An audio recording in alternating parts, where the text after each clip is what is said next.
Gamers, it happened, and now I really have my work cut out for me. Because now, as a fellow gamer, it is my duty to inform you, or rather, to attempt, with all that I am able, to convince you that this free-to-play mobile game from Tencent is not only the best extraction shooter since Tarkov, but in many ways actually manages to surpass my beloved Tarkov.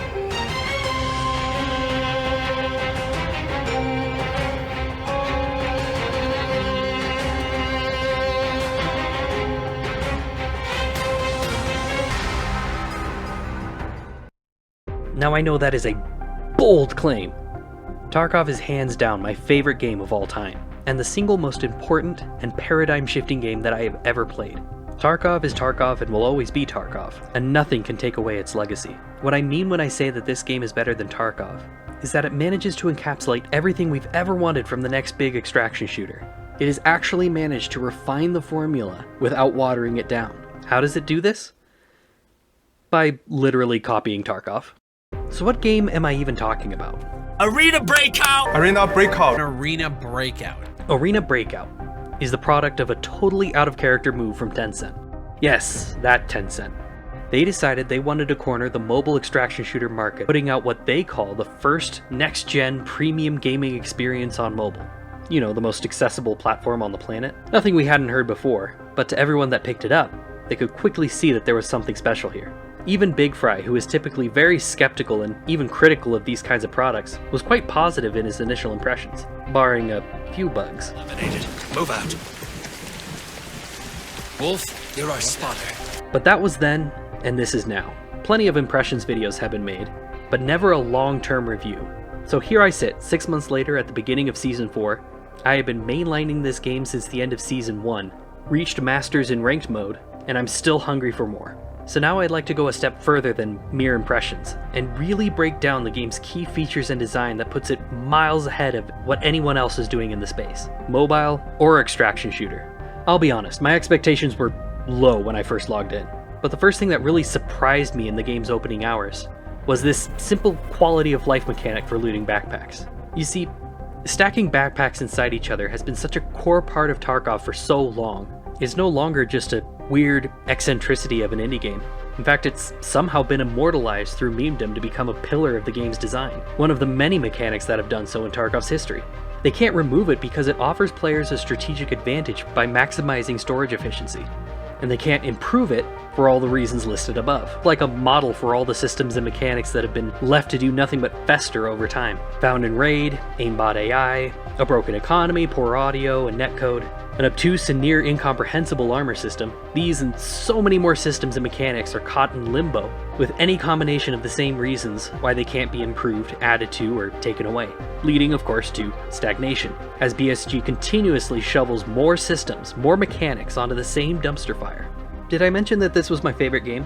Arena Breakout, on the other hand, looked at each of these problems and carefully considered how they could get around these issues without losing the core of what made Tarkov work, backpacks being the biggest and first example, because you can't get more simple, more elegant than just rolling it up.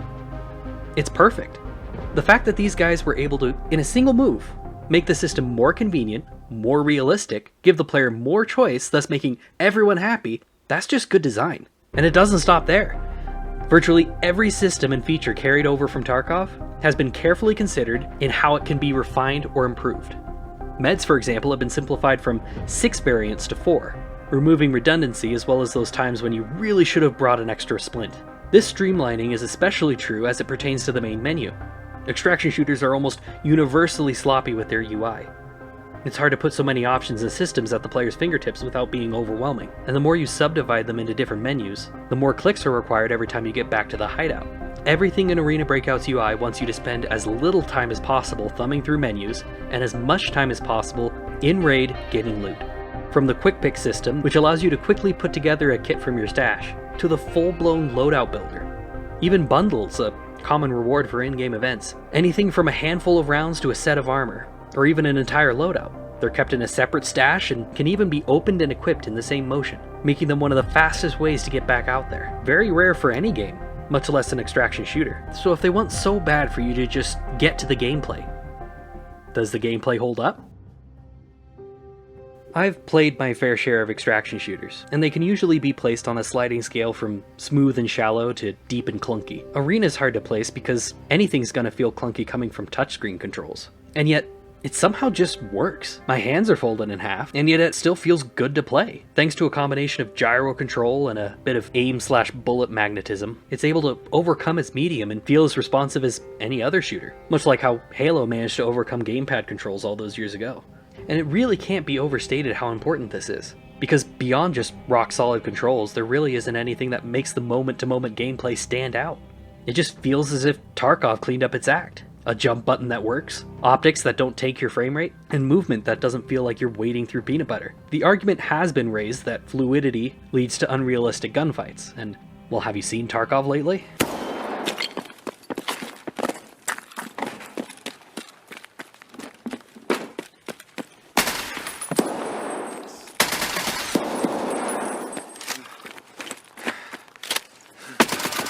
Sidearms also all have that COD quick draw animation, which is pretty sick. Teammates can go into down but not out, allowing them to be revived and continue the raid. But even this is infinitely more thought out than DMZ ever was. Not only does it take a ton of meds to get fully healed after being revived, but if you die to a headshot, you die completely, with no chance to revive, meaning that solo queuing is still viable, and you can handily take out an entire 4-stack if you just land your headshots.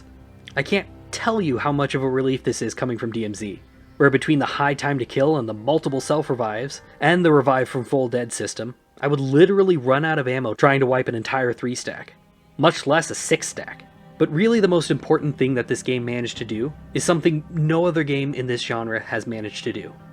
It actually scratches that Tarkov itch.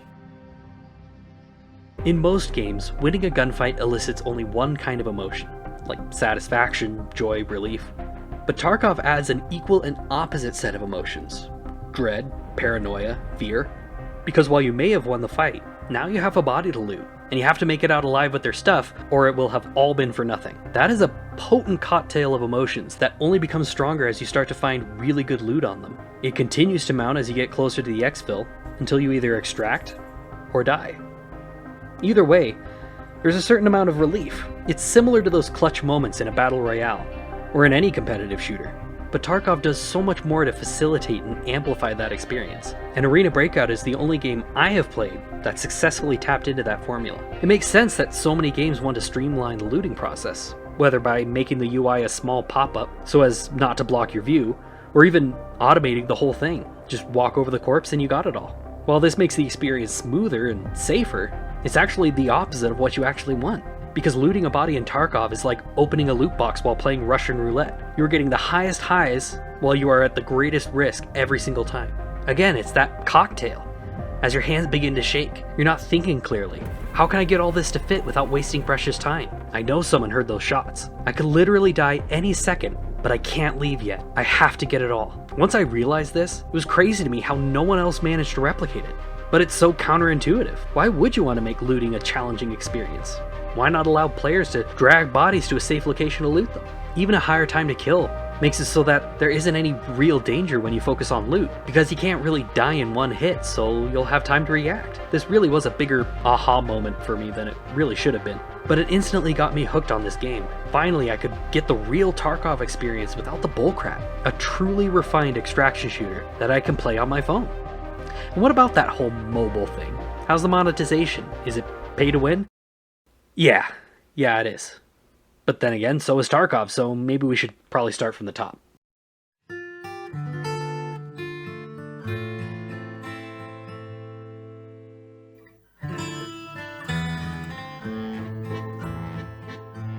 Monetization is a hard thing to talk about, because no matter what you say, there will always be a contingent of people who will never consider microtransactions to be at an acceptable level.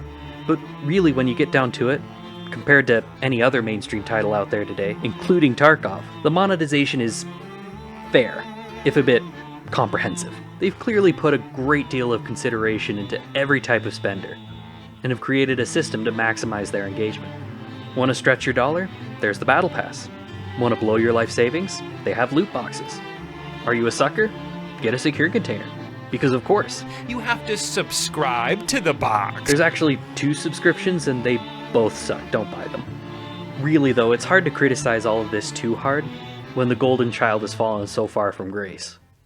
But even before their latest offering, it was widely considered laughable to call this $150 package an unfair advantage.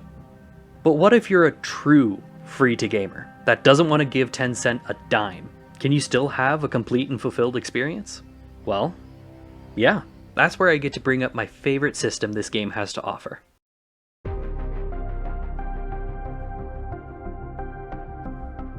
I've wanted some kind of ranked system, or really any kind of late game PvP incentive in Tarkov for a while now, but even I couldn't have hoped for a system as fleshed out as what they've done here. At the start of a season, you will get rank points for everything from looting to shooting, but as you rank up, fewer and fewer things count towards your rank, with the biggest jump being when normal raids stop counting altogether, and you'll need to move over to lockdown raids to keep progressing, where you will find better loot, tougher bots, and everyone has to bring in at least 30k worth of gear. That alone enables the Giga Chads to be more confident in finding PvP without tripping over Timmies, and Timmies have way fewer Giga Chads to deal with because they're all in lockdown. That alone is enough to be the greatest thing to ever happen to the genre, but what do you get for all that effort? Well, that's where the ranked shop comes in. In this shop, you can buy everything you might get for real money, albeit in a diminished form. Randomized loot crates, secure container time, and even a full complement of cosmetics that updates every season. And they're not lame handouts either, these are on par with the premium stuff and require a significant achievement to obtain. It's crazy how rare this is in free-to-play games these days, or even premium games, especially considering who made this game and who this game was made for. But I feel like that's the narrative they're trying to establish with this game, that mobile gaming is a big market that is finally coming into its own and warrants a full-fledged AAA premium release. And it's kind of working. This game has been turning heads, not only among gamers, but even BSG has been scrambling to catch up. As I'm recording this, they announced that the game is actually coming to PC.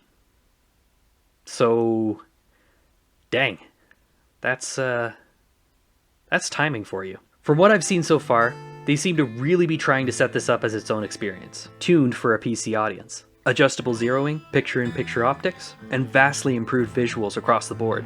And if they pull all this off with all the amazing features I've already mentioned, I think I'd be ready to bid farewell to Tarkov for good. Look, all of this is to say that I think this game is pretty cool.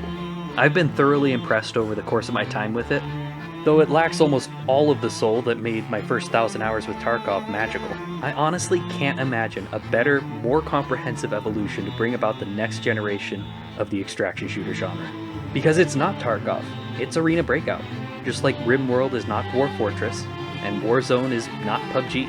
And while there are still so many entries for this genre coming down the pipeline, I take comfort in the fact that I can finally see a clear way forward. And so far, it's looking pretty great. And between that and Greyzone coming out really soon, it's nice that I won't have to go back to Tarkov for my fix anymore. Though as I've said many times throughout this video, nothing will ever fully replace the GOAT.